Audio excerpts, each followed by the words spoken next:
Also im Film bin ich natürlich immer gefahren und wenn es längere Strecken waren, dann bin ich gerne hinten geguckt. Ich fahre nicht so gern Auto. Was für ein Geständnis. Franz Xaver Gernstel fährt nicht gern Auto. Dabei hat er eigentlich nie was anderes gemacht. Mehr als 40 Jahre lang unterwegs im roten Bus mit Kameramann H.P. Fischer und Tonmann Stefan Rawas. Ich bin ein Sonderling, das hat in der Zeitung gestanden. Ja. Ein Sonderling. Das ist sowas Besonderes. Er hat hunderte Geschichten erzählt. Und jetzt seine eigene. Die beginnt im Chiemgau. Ich wurde an einer Tankstelle geboren. An der Esso-Tankstelle in Bad Feilenbach am Fuße des Wendelsteins. Mir wurde die Lust am Rumfahren in die Wiege gelegt. Sonntags war es bei uns immer so, da hat man sich ins Auto gehabt und ist dann aufs Sudelfeld gefahren. Das ist so eine Berglandschaft. Am Parkplatz haben wir gehalten und dann wurde das Wiener Schnitzel ausgepackt, das kalte, und die hart gekochten Eier und Essiggurken.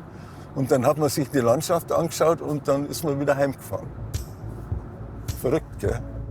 Den Berg anschauen, ja. Den Berg besteigen, auf keinen Fall. Auf seinem Heimatberg war er erst ein einziges Mal. Endlich alles von oben sehen. Das war der Plan. Ja, schaut nicht so mächtig aus. Ein bisschen leichter wird's. Ja. Aha. Ja, schön. Sieht man wenigstens Kirchhoff schon. Ja. So schaut es am Wendelstein aus. Ja. Und das ist der schöne Ausblick da in wo Chiemgau runter, oder?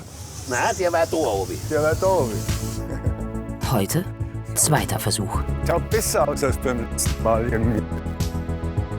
Grüß Gott, servus. Dankeschön, beim letzten Mal hat es nicht geklappt, da war es so neblig. Ein Autogramm haben. Normalerweise machen die Leute jetzt ein Selfie. Gernstels große Kunst, die Menschen wirklich ernst zu nehmen. Komplexe Fragen sind eitle Anfängerfehler. Gernstl, servus. Servus. Grüß dich. Servus. Es geht um die Antworten. 20 Jahre bist du jetzt unterwegs da.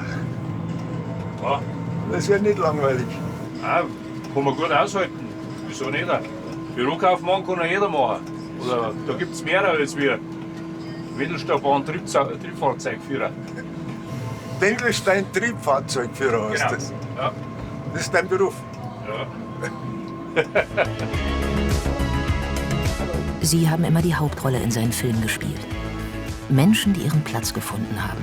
Aber auch die, die noch immer suchen. Die Unangepassten, die Aussteiger.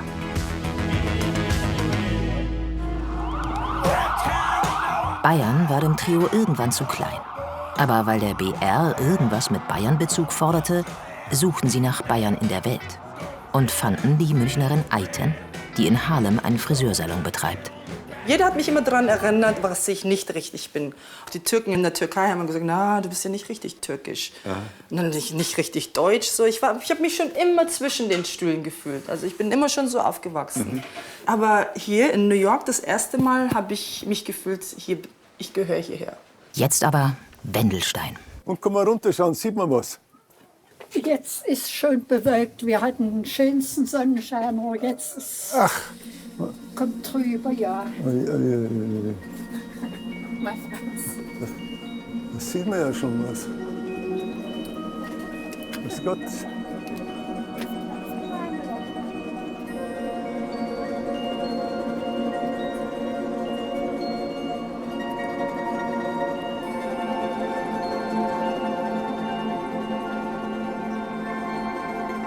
Also jetzt so ganz blauer Himmel ist nicht, gell, aber immerhin sieht man was. Das ist Bayerisch Zell da unten, oder? Ihr kennt euch gar nicht aus, gell? Na, ich auch nur mäßig. Glück gehabt heißt Gernstels Buch. Und Glück war auch die Begegnung mit seinem besten Freund, der mehr als 40 Jahre sein Kameramann war. Hans-Peter Fischer. Glück war wohl auch... Also sagen wir mal so, ich habe ersten Fischer seine Frau kennengelernt, das wusste ich aber nicht. Georgia war eine Frau, über die andere Typen Lieder schreiben. Sie machte einfach, was sie wollte. Das war manchmal liebevoll und manchmal gnadenlos, aber selten langweilig. Dann sind wir ja ins Schlafzimmer zu ihr und da liegt aber im Wohnzimmer vorher irgend so ein Typ, der da eingeschlafen ist. auf dem Flocati. Dann sage ich, was ist denn das für ein Typ? Das ist mein Ehemann. Scheiße. Sagt, nein, es ist schon okay, wir haben eine offene Ehe beschlossen.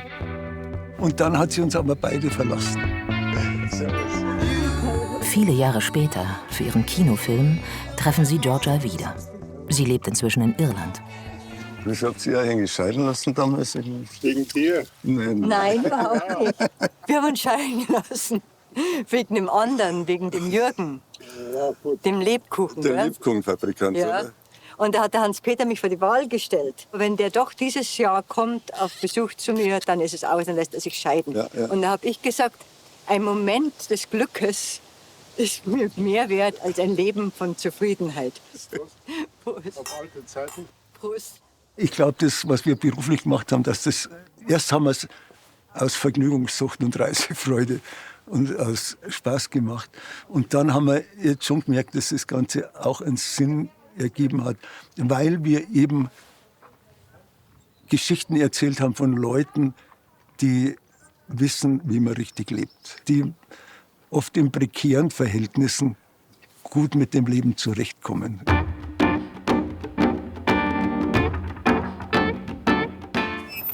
Sesam, öffne dich.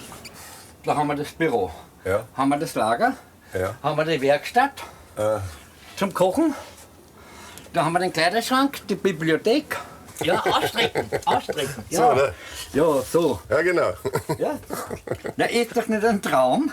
Das stimmt. Also, was will ich mehr? Ja. Also wir hatten schon quasi Narrenfreiheit. Die Filme, die man dann sieht, die waren in Wahrheit oft in 2, 3 Tagen gedreht. Aber wir waren 10 Tage unterwegs und haben wir Pech gehabt oder wir waren schlecht drauf oder wir sind im Wirtshaus hängen geblieben. Das ist schon passiert auch. Gell? Also wir waren schon ein recht unorganisierter Haufen. Aber wenn es ein guter Typ untergekommen ist, dann waren wir eine Maschine. Dann sind wir da gestanden und dann haben wir dem das Podest gebaut. Dann konnte der seine Geschichte erzählen. Das war dann die Beute. Der Typ, der uns wirklich die Wahrheit erzählt hat über sich und sein Leben. Seine Erinnerungen sind auch eine Hommage an einen Beruf, den es so nicht mehr gibt. Die absolute Freiheit beim Filmemachen. Das Leben als Abenteuer. Er verschweigt nicht, dass dabei Dinge auf der Strecke geblieben sind. Die Frau zu Hause mit den 2 Kindern, oft ohne ihn. Also das ist halt anders als so ein gleichmäßiges Familienleben gewesen. Aber ich hätte jetzt meinen Job nicht deswegen aufgegeben. Und wenn man jetzt meine beiden Söhne fragt, die finden das auch okay. Meine Frau hat dann manchmal geschimpft, weil ich nicht da war. Aber ich bereue nichts. Das Glück ist ein flüchtiges Wesen. Je breitbeiniger man sich ihm in den Weg stellt, desto leichter flutscht es einem zwischen den Beinen durch. Ein Krippenschnitzer in Tirol, der hat mir mal gesagt, nicht Glück macht zufrieden, sondern Zufriedenheit macht glücklich. Und das ist eine ganz gute Einstellung, glaube ich, dass man dem Glück nicht hinterherhechelt. Sind es am Ende einfach zufriedene Leute gewesen, die wir gesucht und gefunden haben. Wie alt wollen Sie werden? Ja, weil nichts Extras dazwischen kommt, meine ich halt so 6, 97 Jahre und da gehe ich noch mit der Wirtshausrafferei drauf. Mit bei der Wirtshausrafferei? Ja. 100 werden, das ist mein Plan, den habe ich schon lange. Naja, mir gefällt es hier sehr gut auf dieser Welt. Ich habe keine Angst vorm Sterben, aber Angst vorm Todsein, weil man dann nicht mehr mitspielen kann. Dann hängst du im Grab rum und die anderen machen Party, oder? Glück, sagt der Gernstel, ist die schlichte Freude daran, am Leben zu sein.